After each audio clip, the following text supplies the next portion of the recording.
Biz istərdik ki, təbii ki, həm Türkiyədə əhali arasında təşviş yaranır, daha güclü zəlzələlər ola bilərmi deyə Türkiyənin özündə suallar yaranıb. Eyni zamanda bu suallar Azərbaycan əhalisini də düşündürür. Çünki Türkiyə mətbuatı izlənilir və qardaş ölkədə baş verən hadisələrin, zəlzələnin Azərbaycanda təkrarlanması ehtimalı varmı deyə əhali arasında suallar var. Elə bu sualı bizim əməkdaşımız Fidan Mədətova cavablandırmağa çalışacaq. Hər vaxtın xeyirli olsun Fidan. Səni eşitmək istərdik. Buyur, söz səndə.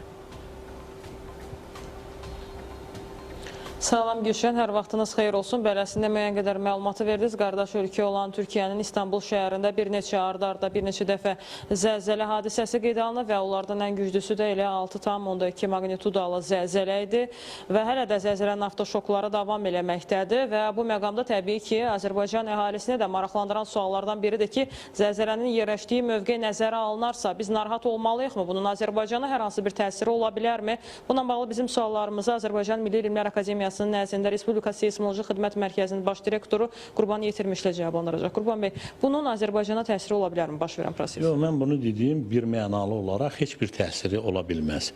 Birincisi, nə qədər deməli məsafə etibarı ilə Azərbaycan və orada Türkiyədə Mərmərə dənizində baş verən o zəlzələ arasında məsafə etibarı ilə. İkincisi də deməli seysmotektonik quruluş cəhətdən orada tamam başqa deməli o qırılmalar, Azərbaycanda tamam başqa qırılmalar, zəlzələ ocaqlarının xüsusiyyəti tamam başqa, heç bir təsiri ola bilməz və zəlzələ ocaqlarını Azərbaycanda olan potensial gücə malik olan o ərazilərdə oyada bilməz. Bu bir mənalı. İkincisi də bəli, o afterşoklar oldu, gedir, davam edir. Bu getməlidir. Çünki 6,2 magnitudalı düzdür, Mərmərədə bu olub. Özü səthidir, dərinliyi harsa 6 kilometrə yaxındır bu cür. 6 kilometrini məsafə etibarla ölçülər verəndə bizimkilər elə 6-dan 6 kilometrə qədər veriblər. Onun heç cürə təsiri ola bilməz. Qaldı ki, İstanbulda mən indi bilmirəm, orada o qədər qəzəli vəziyyətdə deməli köhnə tikililər var ki, bəlkə də harsa bir divarımız söküntüsü olsun, yaxud çatlarım əmələ gəlsin.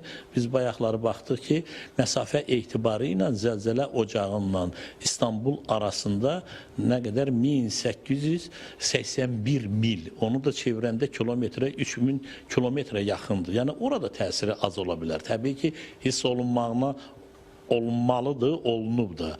Ancaq qaldı ki, ondan sonraki baş verən o afterşoklar, onların içərisində deməli 4,5, 5, 5,1, 5 dənə bu cür təkanlar olub, amma xırda təkanlar orada davam eləməkdədir. Bu da olmalıdır. Bir müddət keçməlidir ki, orada enerji boşalması geçsin və o gərginlik azalsın ki, fon səviyyəsinə düşənə kimi afterşoklar davam edəcək.